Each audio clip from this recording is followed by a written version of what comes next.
Every mealtime, he would secretly keep a bit of rice in his mouth, then spit it out back in his cell to dry and store provisions for his escape. The POW camp in the Laotian jungle served abysmal food. Not only were the prisoners emaciated, but even the guards were skin and bones. Their usual staple was plain white rice, and when food became desperately scarce, the guards would toss them live mealworms. One day, a Japanese-American soldier who understood Lao overheard the guards talking.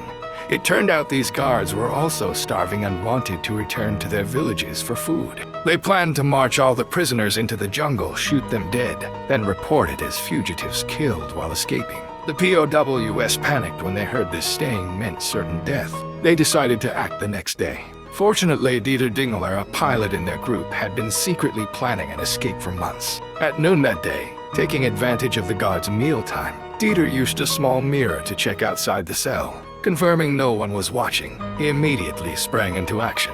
They squeezed out of their bamboo cages, crept to where the guards stored weapons, stole several rifles, distributed them among themselves, and planned to attack the guards from different directions. When they reached the kitchen, Dieter saw 7 guards inside. Just as he was about to strike, a companion beside him suddenly crouched down and started dry heaving, clearly overcome by nerves. Dieter took a deep breath, hesitated no more, and charged out first. One guard had barely grabbed his gun when Dieter shot him down. Another rushed at him with a machete and was killed on the spot. But when he turned around after neutralizing the 2 guards, he discovered all his companions had vanished. They didn't dare face combat and had fled at the crucial moment. Cursing these traitors, Dieter quickly gathered essential supplies while deliberately sparing a small guard who had been relatively kind to them. Then they immediately plunged into the vast jungle.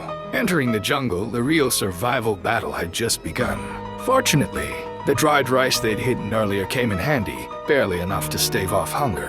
After several days of walking, they found a small river and built a raft to float downstream, hoping to reach the Mekong River for rescue. But they hadn't drifted far before hitting a waterfall. They struggled desperately to reach shore, but the raft shattered to pieces, and all their supplies were lost.